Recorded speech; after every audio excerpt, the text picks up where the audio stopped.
Panoorin po natin ang nakaka-inspire na kwento ng magkasintahang nagpursige at nagtagumpay kasamang isa't isa. Alamin kung paano ang kanilang walang sawang suporta at pagmamahalan ay nagbigay daan upang pumasa sa bar exam ang kanyang boyfriend at maging isang ganap na pong abogado. Panoorin po natin ito. Totoo nga na behind every successful man is a woman who never gave up on him. At patunay dyan ang kwento ng magkasintahang sina Les Paul Sanes at Jo Del Pilar. Kamakailan lamang ay matagumpay na nakapasa sa 2024 bar examination si Les Paul at ngayon isa ng ganap na abogado. Ang kanilang video habang hinihintay ang resulta ay nag-viral sa TikTok na ngayon ay mayroon ng mahigit 2 million views. Pero maliban sa pangarap na maging abogado, si Attorney Les Paul ay isa ring kilalang dancer. Ang kanyang mga dance moves ay ibinabahagi niya sa kanyang TikTok account na mayroon ng mahigit 100,000 followers. Si Jo naman ay isang content creator, host at endorser. Ang kanyang TikTok account ay mayroon ng almost 350,000 followers. Ang kanilang journey as a couple ay all documented sa kanilang social media accounts. Kasama ni Attorney Les Paul all throughout his journey si Jo, mula pa nang siya ay nag-aaral ng law hanggang sa pagpasa niya sa bar exam. Ang kanilang kwento ng pag-ibig ay isang halimbawa ng kung paano ang suporta at pagmamahal ay maaaring magdala ng tagumpay sa buhay.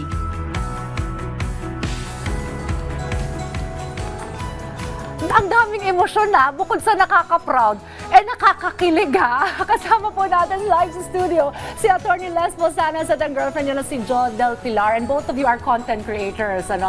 Congratulations, Attorney Les, at Jo, congrats din sa'yo. For sure, ikaw ay parte rin ng journey ng pag-aabuga siya ni Attorney. Alright, first of all, congratulations, Maraming Attorney Les salamat. Paul. And I understand you're a Thomasian lawyer. Yes. Congratulations. Ano ang pakiramdam na ikaw ay isa ng abogado at nakapasa ng bar examination? For sure, surreal. Sa totoo lang, sobrang hindi pa ako nakaka-recover dun sa moment. Hindi pa nagsisink in. Hindi pa Okay. nagsisink in.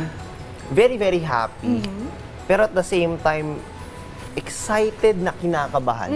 Kasi alam kong at this point, hindi na to mga theoretical problems eh. Totoong tao na tong pag-uusapan natin dito eh. So, andun yung excitement tsaka challenge. Okay. May mga gusto ka bang i-focus? Ganun ba? Na mga cases na gusto mong hawakan? Ano ba yung interest mo na naiisip mo ngayon? I mean, pag napapag-usapan namin, pangarap ko kasi sana na mapag-merge yung sayaw tsaka yung law. Okay. Di ba meron tayong intellectual property law? So, yun. Parang hopefully sana doon ako maging expert. Pero kung saan man ako dalhin ng panahon o ni Lord, okay ako. Nako, nakaka-excite nga itong mga susunod mong endeavors. Eto naman ako sa yung very supportive girlfriend.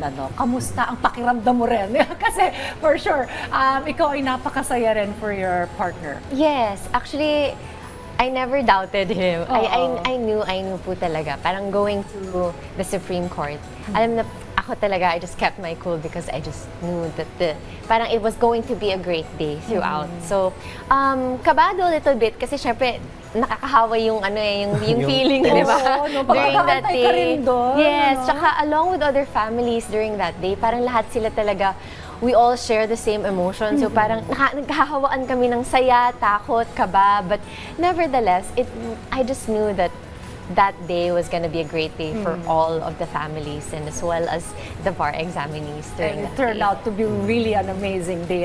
Pero prior, of course, na makapasa ka sa bar exam, syempre ang dami niyang mga aral, mga puyatan. Paano ka nakasuporta sa kanya? As much as I want to relate to what he does, hindi po kasi talaga posible since I don't take up law. There's only so much I can do as a girlfriend. So, yun na yung talagang parang pinagkasundo namin na hanggang dito lang ako and I will support you when you need me. Kung gusto mo mag-mall, tara mag-mall tayo. Hanggang ganun lang yung support ko eh. Kasi wala, I can't take up law and I feel like meron siyang mga kaklase na he can relate to as much. So, sabi ko, tuloy mo lang yan. If you need me, I'll be here. If you wanna go out, if you wanna go, mag-vacation tayo saglit, we can go. Basta just one call away as much as he needed me. Oo. Ano naman ang gusto mong sabihin kay Joe? Now that, kumbaga, it comes to this na, sabi nga nila, it's a culminating, itong moment na ito, na ikaw ay makapasa sa bar exam. Gusto ko lang sabihin na we're just getting started. We're just getting started. As we close tong chapter na to ng pag-aaral, just want you to know na dineliver ko yung promise ko. Pero marami pa akong promises sa'yo na gusto ko pang i-deliver. And I hope that you let me do it. Kasi, I love you. And I will continue to take care of you. Parang hindi Pasko, parang Valentine's Day. Nakakatuwa naman. May response ka ba doon? Alam ko naman po talaga that he is a man of his word. Even prior to doing law, professional dancer siya. And nakikita ko po talaga yung passion niya with his students when he says that he's going to dance. Kunyari parang meron siyang concept sa sayaw niya. And you'll see it online with the man that he is. Just the man of his word. Kaya hindi talaga ako nagda-doubt when he says it. When he says he's going to do it, naniniwala talaga ako. And not only me, even his students in dance, the dance community believes in him so much. So, ayun. So, I'm looking forward to it, pero alam kong kayang-kaya. So, sinabay mo to, yung pagtuturo mo rin ng pagsasayaw at saka yung pag-aaral mo ng law? Unfortunately, hindi. Hindi ko siya napagsabay. Oo. Kasi talagang ubos oras talaga habang nag-aaral. So, nasacrifice ko rin yung health ko. Talagang nagkaroon ako ng non-alcoholic fatty liver, nagkaroon ako ng mataas na uric acid. Habang nag-e-exam ako, may gout ako. So, During the bar? I mean, nung finals namin nung fourth year. So, syempre, hindi naman ako pwedeng mag-absent. So, nilaban ko yun. Habang nag-e-exam ako, nakataas yung pa ako. Just for me to be able to take the exam. Yun. Talagang iba talaga kapag determinado kang matapos ang iyong pag-aaral. Pero ito, kasi may mga kwento rin naman ito, successful na love story ninyo na habang nag-aaral ng law, nakapagtapos, nakapasa ng bar, and you're still together. Kasi yung iba, sabi ko, mahirap magjowa ng nag-aaral ng law, busy-busy, wala nang time yan sa relasyon. I mean, how do you balance that? And yung kumbaga, tips nyo rin, for those couples na siguro magkaiba ng ginagawa, isa talagang tutok sa aral, nag-aaral ng law, tapos ikaw busy ka rin on your particular interest. So how do you balance that and bridge that gap? We do get that question po a lot. What we say din kasi is that, why? Madalas kasi tinatanong po sa amin, Ate Jo, paano mo po nakakayanan na hindi kayo lagi nakikita? Sometimes we don't get to talk that much or having like long conversations. We get updates here and there, pero that's as much as we can commit to kasi nga since gusto ko po talaga i-prioritize niya yung law school niya. So what I do is, tinatanong ko lang rin sa sarili ko kung bakit nawawala ng oras, why we have to do certain things. Always go back to the why na, kasi nga pala naglo-law school because of our future. Then you understand then na parang, okay, there's a purpose. There's a purpose kung bakit hindi kayo nakakapagsama, hindi kayo nakakapag-usap ng matagal. And then for me lang siguro, parang I tend to become much more calmer. And at the same time, parang I took it as an opportunity as a woman to focus on the career that I want to do. Parang if may mga certain interests ako, he's also been very supportive of that. So mas nakapag-focus po ako sa career ko, sa businesses that I wanted to put up. So ayun, it was at the same time, supportive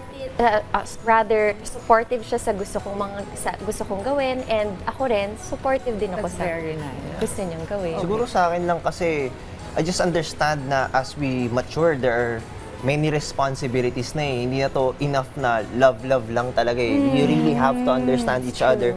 And kapag gusto mo, magagawan mo ng paraan Yung sinasabi na hindi mag-work, well, hindi naman ibig sabihin na hindi nag-work sa isa, hindi na mag-work sa itong relationship na to. So, you just have to try. Hindi ka pwedeng makinig sa sinasabi ng iba na, well, it's not possible. Well, for them, Pero paano kung sa'yo possible? Alright, siguro panghuli na lamang sa mga aspiring lawyers din out there and also sa mga aspiring na content creators, ano yung gusto niyong maibigay na advice sa kanya? Sige, si Jo. Siguro sa mga other content creators out there or women who want to pursue or to be mas magaling sa career nila is that to just focus on the goal that you want. Have that great support system. As long as you have a great community that believe in you, you have a family that believe in you, you have a partner that supports you, kayang-kaya basta nagkakasundo at merong particular goal that you want to do in life. Very well. Sa mga nangangarap na mag-take ng law, hopefully alam nyo yung whys nyo. Sana hindi kayo pinipilit ng ibang tao. Kasi at the end of the day, itong gagawin natin, service to sa ibang tao Buhay ang nakataya dito So importante na very dedicated ka doon, 100% yun yung gusto mong gawin. Yeah. Alright, again, congratulations sa inyong dalawa. May social media account so that we can follow you. Yeah, at Joe De Saga everywhere online. And Les Paul Sanes, yun yung spelling niya, Les Paul Sanes, everywhere online. Well, thank you for sharing some good vibes and your inspiring story to sa Sunshine Stories, sa Rise and Shine Pilipinas.